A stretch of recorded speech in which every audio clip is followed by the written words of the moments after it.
Assalamualaikum warahmatullahi wabarakatuh. Hai adik-adik, berjumpa lagi dengan kakak di channel Meta Melinda.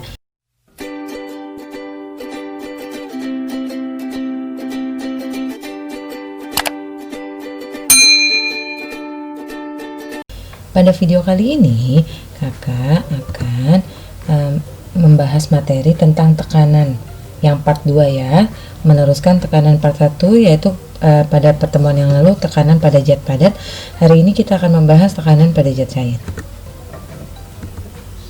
Tekanan pada zat cair. Nah, apa aja yang akan kita bahas? Yang pertama, kita akan membahas tekanan hidrostatis. Lalu yang kedua, kita akan membahas hukum Archimedes. Dan yang ketiga, kita akan membahas hukum Pascal. Tekanan hidrostatis. Nah, kalian lihat, ada ya, tekanan hidrostatis itu berhubungan sama fluida. Fluida itu apa sih? Fluida itu adalah zat yang dapat mengalir. Nah, kalian ketahui zat itu ada berapa macam? Ada tiga. Yang pertama, zat padat, zat cair, dan zat gas. Nah, di antara ketiga zat ini, yang dapat mengalir hanya dua, yaitu zat cair dan zat gas. Kalau zat padat tidak dapat mengalir. Nah, zat cair dan zat gas memiliki massa sehingga memiliki berat, sehingga dapat menghasilkan tekanan. Walaupun dia bentuknya cairan gas, ternyata dia tetap memiliki massa atau berat, sehingga dia tetap dapat memiliki tekanan. Lalu, perlu kalian ketahui bahwa manusia itu hanya mampu menyelam hingga 20 meter. Karena apa? Karena paru-paru manusia hanya dapat menahan tekanan kurang dari 240.000 Pascal. Jadi ketika ada seorang penyelam, dia ingin menyelam ke bawah laut, maka kemampuan menyelamnya kira-kira hanya sekitar 20 meter ya. Karena semakin dalam laut, tekanan yang dihasilkan juga akan semakin besar. Nah, jadi tekanan hidrostatis itu apa? Tekanan dalam zat cair yang disebabkan oleh berat zat cair itu sendiri. Jadi tekanan yang disebabkan oleh zat cair itu sendiri. Contohnya seperti orang yang menyelam ke dalam laut, gitu kan? Misalnya kita berenang ke dalam laut, semakin kita ke bawah, maka tekanan yang diterima oleh telinga kita itu akan semakin besar oleh zat cair itu sendiri. Seperti itu ya. Lalu, apa ya rumus tekanan hidrostatik? Rumusnya itu adalah pH sama dengan rho dikali gravitasi kali H, hanya tinggi ya. Nah, di mana pH itu adalah tekanan zat cair dengan satuan Newton per meter persegi. Rho itu adalah massa jenis zat cair dengan satuan kilogram per meter kubik. G itu adalah percepatan gravitasi dengan satuan meter per second kuadrat. Dan H itu adalah kedalaman zat cair dengan satuan meter. Seperti apa ya penggunaan rumusnya? Kita perhatikan contoh soal berikut. Seorang penyelam menyelam dengan kedalaman 3 meter. Massa jenis zat cair tersebut adalah 1000 kg per meter kubik. Konstanta gravitasi pada tempat tersebut adalah 10 Newton per kilogram. Tentukan besarnya tekanan hidrostatisnya. Adalah satuannya Newton per meter persegi ya. Nah, kita lihat dulu. Yang diketahui apa ya? Yang diketahui pertama adalah H, tingginya 3 meter. Lalu yang diketahui kedua adalah rho, massa jenis airnya 1000 kg per meter pangkat 3.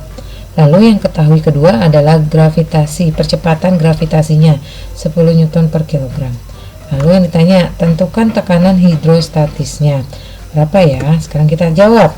Nah, karena kita punya rumus tekanan hidrostatis itu sama dengan rho kali gravitasi kali H, maka kita tinggal masukin aja 1000 kg, rho-nya 1000 kg per meter kubik dikali gravitasinya 10 Newton per kilogram dikali H-nya itu 3 meter ya. Sampai sini pH-nya jadi 30.000, tekanannya menjadi 30.000 Newton per meter persegi. Jadi tekanan hidrostatisnya yang dihasilkan adalah 30.000 Newton per meter persegi ya. Seperti ini ya. Nah, ini tuh ada caranya yang kenapa satuannya bisa berubah seperti ini ya. Itu karena dikali-kali, matematikanya lah kalian harus bisa. Nah, sekarang kita lihat hukum Archimedes. Hukum Archimedes tuh punya bunyi gini. Jika benda yang dicelupkan ke dalam zat cair, maka benda itu akan mendapat gaya ke atas yang sama besar dengan berat zat cair yang didesak oleh benda tersebut. Maksudnya seperti apa ya? Contohnya seperti ini.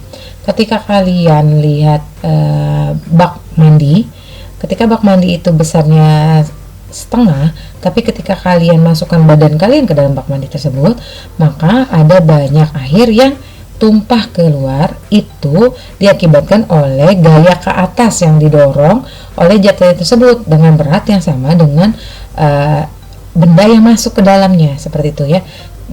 Berat yang sama dengan kalian yang masuk ke dalamnya. Jadi seperti itu. Dulu si Archimedes menemukan hukum ini karena dia melihat fenomena yang seperti itu. Jadi ketika kalian ingin mengukur suatu benda dan kalian tidak tahu benda itu, maka dia menyelupkannya ke dalam air, lalu kok tiba-tiba keluar. Nah, itu yang menyebabkan hukum Archimedes ini terjadi, atau hukum Archimedes ini ada. Jadi bunyinya, jika benda dicelupkan ke dalam zat cair, maka benda itu akan mendapat gaya ke atas yang sama besar dengan zat cair yang didesak oleh benda tersebut. Nah, kita lihat, kalian pernah lihat ada yang disebut tenggelam, terapung, dan melayang. Nah, kalian perhatikan, ketika benda itu bisa tenggelam ke dalam air, karena apa? Karena massa jenis bendanya lebih besar daripada massa jenis zat cair. Jadi, kalau misalnya kalian punya batu dan batunya itu tenggelam, itu artinya dia massa jenis benda itu akan lebih besar daripada massa jenis zat cair. Lalu kalau yang disebut terapung, nah terapung itu berarti di tengah, di atas ya, paling atas. Nah, kalau terapung itu artinya massa jenis bendanya lebih kecil daripada massa jenis zat cair tersebut. Nah, kalau melayang itu berarti di tengah-tengah. Nah, kalau di tengah-tengah berarti massa jenis bendanya sama dengan massa jenis zat cair. Nah, peristiwa ini atau hukum Archimedes ini yang sering digunakan oleh kapal selam. Nah, kalian perhatikan deh, kapal selam itu bisa memiliki tiga bentuk. Maksudnya dia bisa bersikap tiga cara. Pertama, dia bisa melayang di air laut. Yang kedua, dia bisa terapung di laut.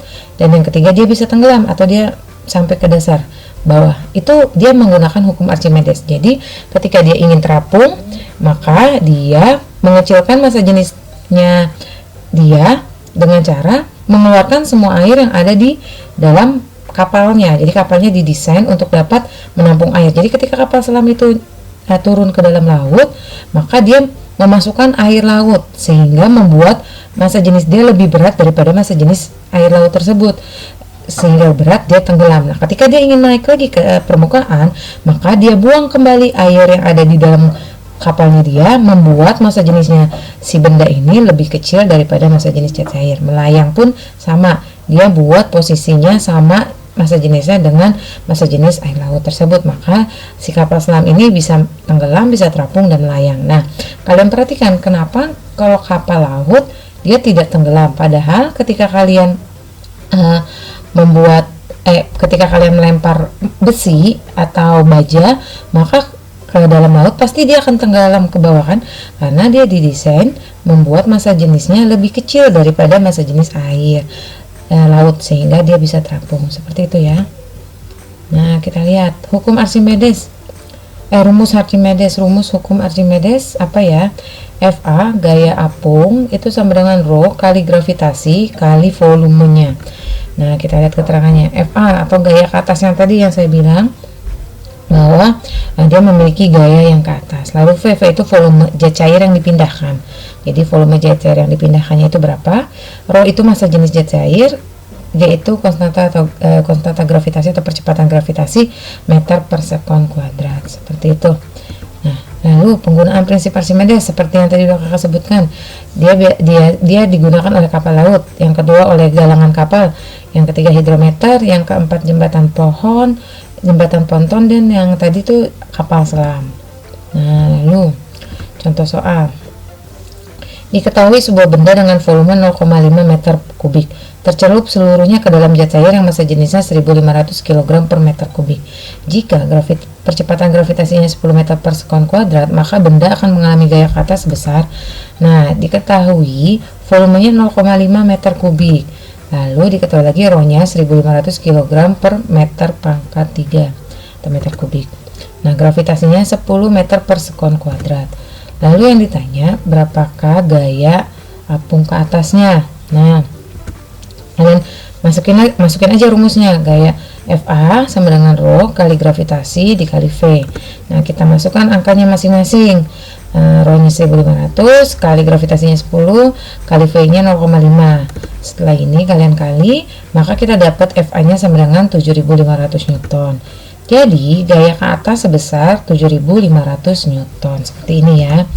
Nah, yang terakhir yaitu tentang hukum Pascal. Hukum Pascal itu adalah bunyinya gaya yang bekerja pada suatu zat cair dalam ruang tertutup, tekanannya diteruskan oleh zat cair tersebut ke segala arah dengan sama besar.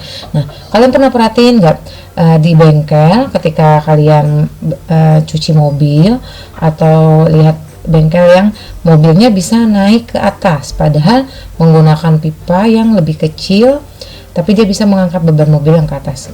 Kenapa? Karena gini, gaya yang diberikan itu diteruskan ke segala arah dengan besar yang sama, sehingga menghasilkan gaya yang lebih besar, sehingga dia bisa mengangkat mobil yang beratnya jauh lebih besar gitu ya. Nah, rumus hukum Pascal itu apa? F1 atau gayanya per A1 per luas penampangnya sama dengan F2 per A2 gitu ya. Nah, dengan F1 gaya yang bekerja pada penghisap 1, F2 gaya yang bekerja pada penghisap 2, tentu satuannya Newton. A1 itu luas penampangnya, satuannya meter persegi. A2 nya juga sama luas penampang keduanya. Nah, ingat ya, waktu itu kita udah pernah bahas bahwa 1 Pascal itu setara dengan 1 Newton per meter persegi.